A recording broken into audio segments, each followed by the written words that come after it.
A comienzos del mes de agosto fui invitado por parte del Grupo Argos el profesor de la Universidad de Nueva York, Aswad Damodaran, tal vez una de las personas que en el mundo mayor conocimiento tiene sobre las finanzas corporativas, las finanzas empresariales.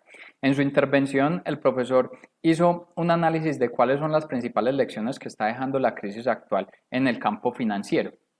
Y uno de los aspectos que resaltó es cómo las crisis, no solo la actual, sino los diferentes tipos de crisis, afectan el ciclo de vida de las empresas. Para hacer un análisis de esos elementos, pues vale la pena tener en cuenta cuáles son los ciclos a los cuales se enfrenta una compañía a lo largo de su vida. El punto de partida es ese periodo de startup donde se da la iluminación del emprendedor que identifica una idea que puede solucionar una o varias necesidades en el mercado. Un periodo donde hay muchísimas ganas pero poco dinero porque las compañías no están generando ingresos, pero por el contrario tienen un alto nivel de reinversión de recursos y unos altos costos para poder llevar esa idea al mercado. Una vez se pasa esa etapa de startup, entra un periodo de crecimiento temprano y es donde el modelo de negocio empieza a ser a prueba por parte del mercado. Levemente se genera algo de ingresos, pero estos no alcanzan a ser suficientes para cubrir la estructura de costos y gastos y los niveles de reinversión que se deben tener. Por ende, las compañías están generando flujos de caja negativos. Superado ese periodo, entramos a una etapa de aceleración y es ahí cuando el modelo de negocio ya fue probado, que tiene éxito y ahora lo que se pone a prueba es la capacidad de la empresa de crecer en el mercado, su nivel de escalabilidad. Es un periodo donde los ingresos empiezan a incrementar, paulatinamente se va generando algo de utilidades, pero se necesitan altos niveles de reinversión para poder materializar esas tasas de expansión. Superado ese periodo se entra a una etapa de crecimiento maduro donde ya claramente los ingresos se convierten en ganancias, esas ganancias siguen incrementando, los flujos de caja empiezan a ser positivos y se incrementan en mayor medida porque las tasas de reinversión son menores y pasado ese periodo la compañía al parecer entra en un periodo de crisis de edad porque ya están en una madurez.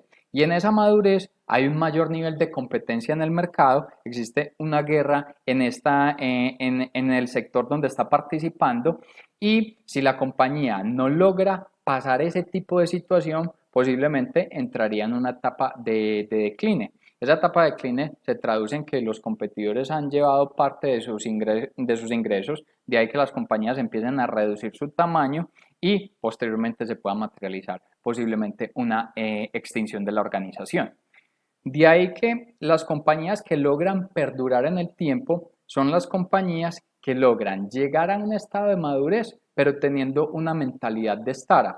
Y tal vez el ejemplo más sencillo para traer esta reflexión es pensar en un Google. Google es una compañía que fue creada en el 98, entonces lleva más de 20 años en el mercado, posiblemente por temas de edad uno piensa que es una compañía en crecimiento maduro o tal vez una madurez, y en tiempos pues nos puede mostrar eso, pero una compañía que constantemente piensa como una startup, constantemente está reinventando, sacando nuevos productos, nuevos tipos de soluciones y eso es lo que le permite perdurar en el mercado. Eso entonces para entender cuál es el ciclo de vida empresarial. De ahí, con ese análisis, el profesor Damodaran empezó a hacer un análisis comparativo de cómo las crisis impactan en el ciclo de vida de las empresas. Y ahí encontró unos temas que son divergentes entre la crisis actual con las crisis tradicionales. Cuando hablamos de crisis tradicionales nos podemos referir a una subprime en el 2008, en el 2009, el estallido de la burbuja.com en el 2001 o posiblemente las políticas de restricción monetaria a nivel internacional que se presentaron a comienzos de los 90. En esos periodos de crisis, si una compañía era una startup o era una compañía joven, su principal reto era sobrevivir. Son compañías que no están generando ingresos, que tienen una estructura de costos importantes, entonces requieren de capital para poder seguir creciendo o expandiéndose. Y en periodos de crisis, pues el capital escasea porque los inversionistas, ya sea venture o sean salidas a bolsa, empiezan a disminuirse y ponen sus activos o sus recursos en activo refugio. Entonces estas compañías, pues su reto termina siendo es poder sobrevivir. Si es una compañía que se encuentra en una etapa de crecimiento, pues requiere también capital para poder materializar esas tasas de expansión y al no existir o presentarse limitantes en capital, toda su expectativa de expansión lo que hace es reducirse y se recortan las tasas de crecimiento que posiblemente podría haber presentado. Si hablamos de una compañía madura, pues son compañías que en el tiempo han logrado materializar crecimientos en el flujo de caja. Si tienen una ortodoxia financiera ese flujo de caja, muchos deben tener algún tipo de colchón que les permite resistir una situación de crisis, y la situación de recesión lo que hace es que las demandas se contraen, entonces el consumo disminuye, sus ingresos se reducen, pero como tienen ese nivel de colchón les permite resistir esa situación, y lo que generan en estas compañías es que se desvalorizan. Tienen más impactos negativos las empresas que están asociados a lo que tiene que ver con el consumo discrecional, es decir, que su modelo de negocio está en prendas de vestir, en el tema de cosméticos, en la parte de entretenimiento, y no tanto lo que tiene que ver con los bienes de consumo básico como los alimentos.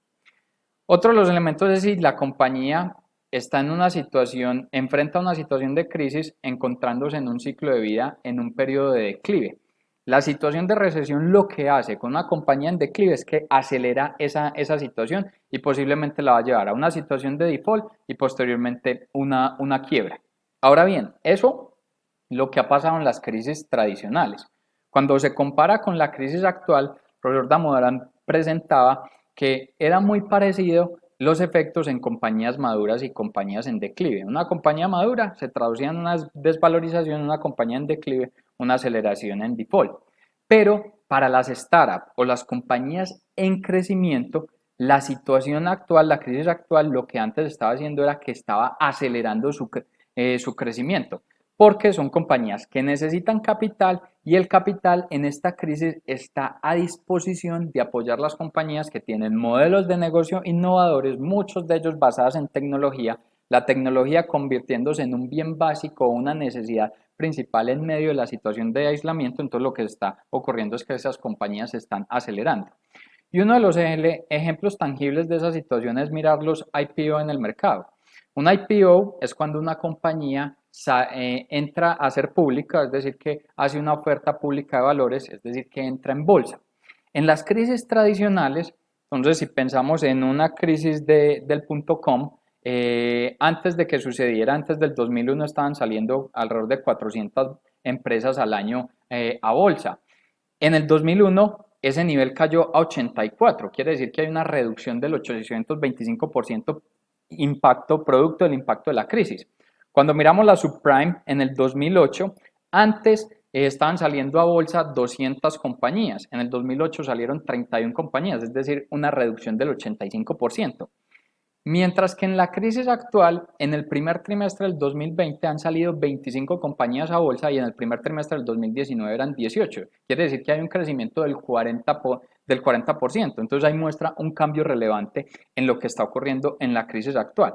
Pareciera, una de las conclusiones que esto está mostrando es que el campeón o los campeones de la crisis actual son aquellas compañías jóvenes e innovadoras, las cuales están recibiendo esos capitales de riesgo que están apoyando la expansión de sus modelos de negocio.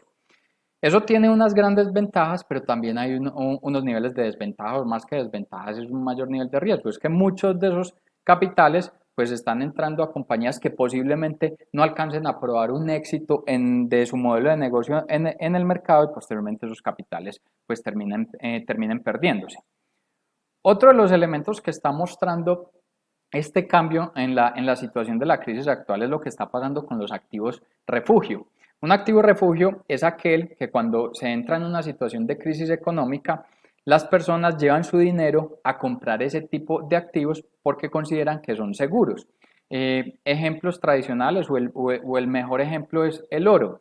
Cuando hay una crisis, las personas ponen su dinero en el oro porque consideran que si el dinero se pierde, pues van a tener el metal precioso.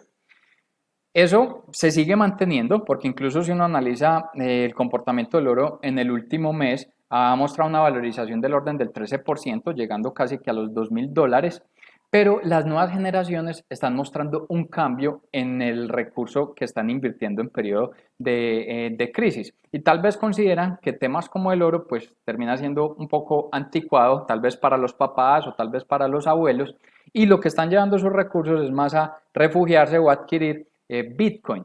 Y si uno mira Bitcoin de marzo a la actualidad, ha registrado una valorización del orden del 75%. Se encuentran niveles del orden de los $12.000. pero no hay suficiente seguridad o tranquilidad para no pensar que este es un activo refugio, porque si lo fuera, cuando comenzó la crisis, pues también debería haber mostrado una valorización. Y cuando se dio los primeros comienzos de la crisis, en febrero, en marzo, el Bitcoin presentó una desvalorización del orden del 32%. Entonces no se puede hablar que sea el nuevo activo tipo refugio. Básicamente con estos elementos, las principales conclusiones es que la crisis actual está mostrando que sus impactos a lo largo de la vida de las empresas es diferente frente a las crisis tradicionales. Lo que está haciendo la crisis actual es que está acelerando las compañías tipo startup y sobre todo las que tienen una base tecnológica. Y posiblemente se está dando un cambio en el activo tipo refugio, más activos asociados a temas tecnológicos y lo que uno puede evidenciar a partir de las criptomonedas. Muchísimas gracias.